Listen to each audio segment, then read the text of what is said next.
Hello and welcome to Byju's IAS, presenting to you the daily quiz for 19th of August 2021. Let us begin and have a look at the first question for today.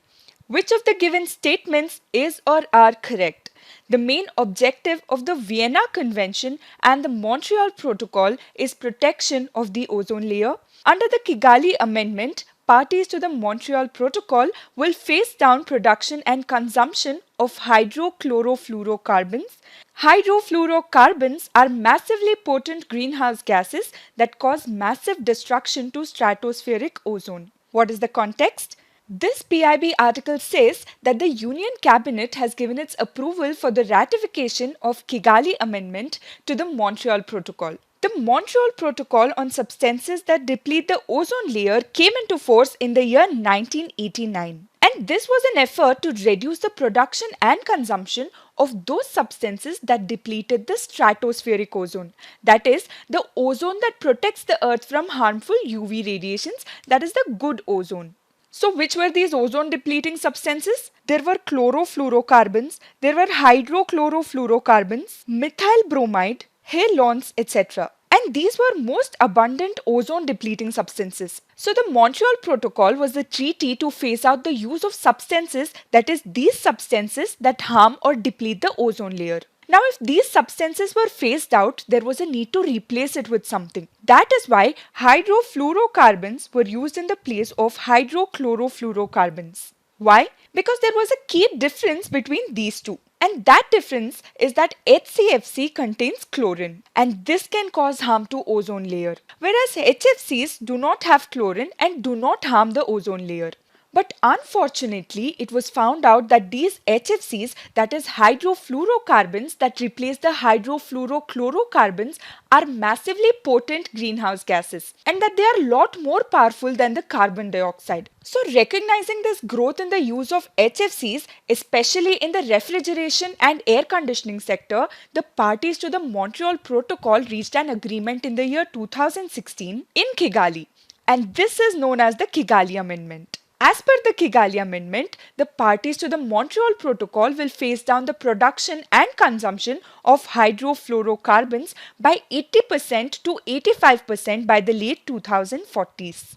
And in line with this, the Union Cabinet has ratified this amendment, and India will complete its phase down of HFCs in 4 steps from 2032 onwards. Now coming back to the question. Statement number 1 is correct because in addition to the Montreal Protocol, Vienna Convention also aims at the protection of ozone layer. So statement number 1 is correct. Statement number 2 is incorrect because the Kigali Amendment was for the phasing out of hydrofluorocarbons and not hydrochlorofluorocarbons. Coming to statement number 3. This statement becomes incorrect because the hydrofluorocarbons, that is the HFCs, are massively potent greenhouse gases, but they do not cause any destruction to the stratospheric ozone layer. Therefore, the right answer to our question would be option A, 1 only. Moving on to question number 2. Which of the given statements is or are incorrect with respect to Speaker of the Lok Sabha? It is mandatory for the speaker to resign from the political party soon after he or she is elected in order to honor the constitutional obligations of independence and impartiality.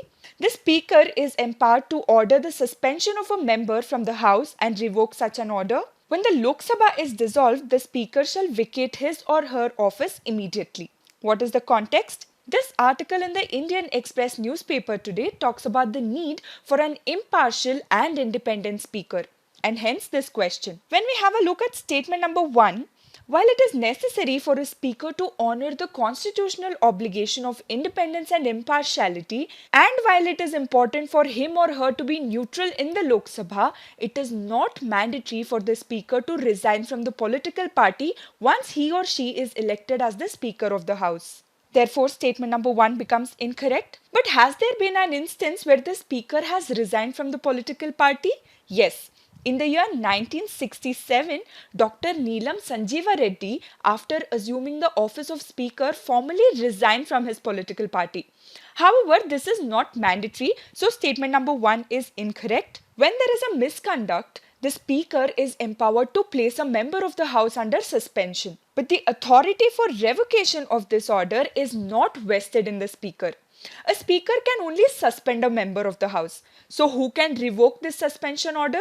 Only the House, that is the Lok Sabha here, can revoke the suspension order if it wishes to. And this can be done by passing a motion to revoke the suspension order.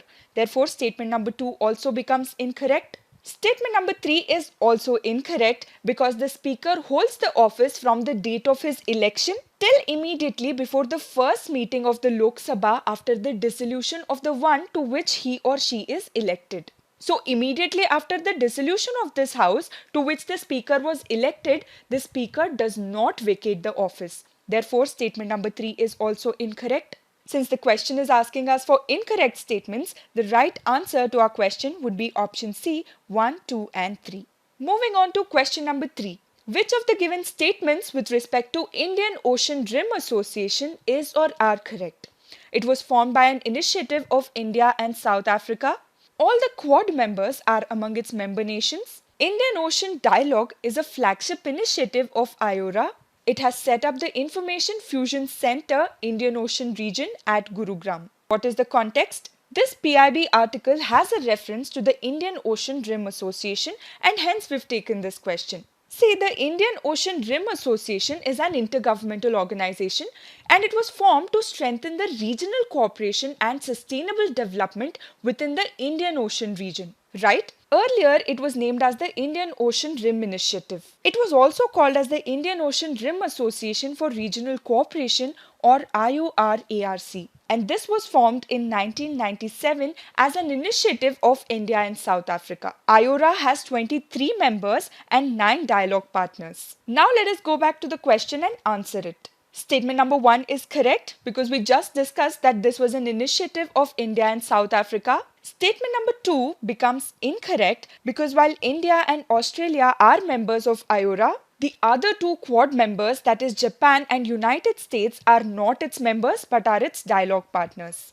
In the year 2013, IORA introduced something called as the Indian Ocean Dialogue. Yes, Indian Ocean Dialogue is a flagship initiative of IORA and it has its origin in the 13th Council of Ministers meeting that was held in 2013 in Perth in Australia. So statement number 3 is correct. Now statement number 4 is incorrect because the Information Fusion Center Indian Ocean Region is an initiative of the Indian Navy launched in the year 2018. And this has been established at Gurugram along with Information Management and Analysis Center. So it is not set up by IORA, therefore statement number 4 becomes incorrect. So the right answer to our question would be option B, 1 and 3 only.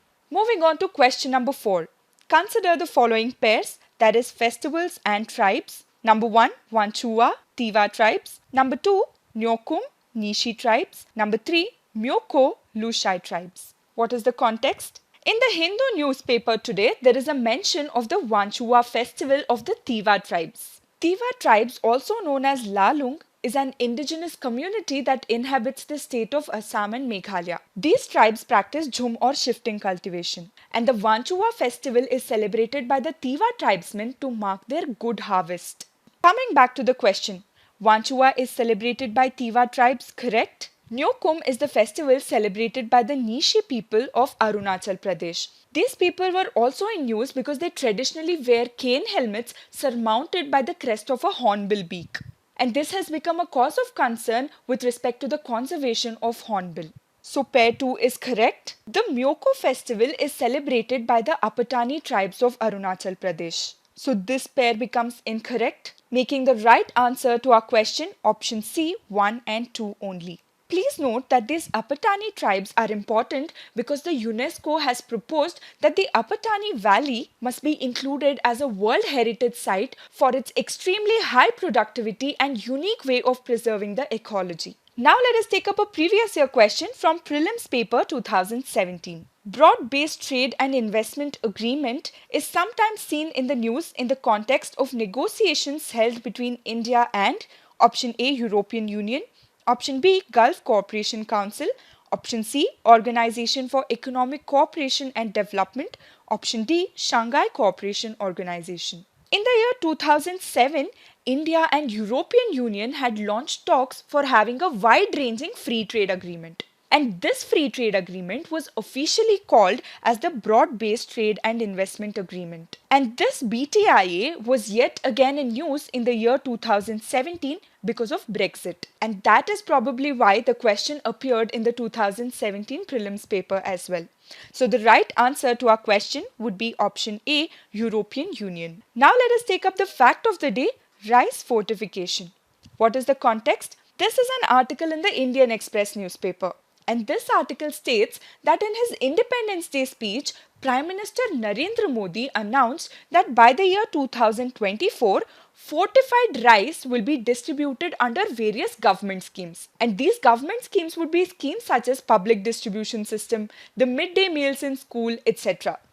So now let us discuss about rice fortification. What is this food fortification? When essential nutrients are added to food deliberately, that is to improve its nutritional quality, it is called as food fortification. Please note that food fortification will improve or enhance the nutritional quality of food items. So rice fortification is the process of adding micronutrients to regular rice. And these micronutrients are added by keeping in mind the dietary requirements. So how exactly is rice fortified? There are various different technologies available for the fortification of rice. For example, it could be coating and dusting of micronutrients, or it could be something called as extrusion. Let me explain this process of extrusion in detail. Extrusion is the production of fortified rice kernels from a mixture using an extruder machine. What exactly happens in this process is dry rice flour is mixed with the premix of micronutrients and then water is added to this mixture. Then this mixture is heated and then is shaped into the size of rice kernels using the extruder machine. And then the rice kernels are dried and packed. So these fortified rice kernels are then mixed with regular rice to produce fortified rice. Are there any prescribed standards for fortification? Yes. As per the Ministry of Consumer Affairs, Food and Public Distribution, 10 grams of fortified rice must be blended with 1 kg of regular rice. And this fortified rice will contain iron, folic acid and vitamin B12. Can other nutrients also be added to this fortified rice? Yes. Rice may also be fortified with zinc, vitamin A, vitamin B1, B2, B3 and B6 as well. And this addition of micronutrients is done by keeping in mind the dietary requirements. So what will be the cost of fortification? The ministry has estimated that the cost of producing this fortified rice kernels with 3 micronutrients, that is iron, folic acid and vitamin B12, will come up to around 0.60 rupees per kg. And this cost will be shared by the center and the states, and the government will pay this cost to the rice millers. Now you may ask, why is rice fortification needed in India? We must know that India has very high levels of malnutrition among women and children. Also, India ranks 94 out of the 107 countries in the Global Hunger Index. And this puts our country in the serious hunger category. Fortifying rice with micronutrients is an option to supplement the diet of the poor, as rice forms a major component of their daily diet or their daily meals. And rice fortification can help India fight the problem of malnutrition. That is all for today. Thank you for being with us. Keep watching and keep learning.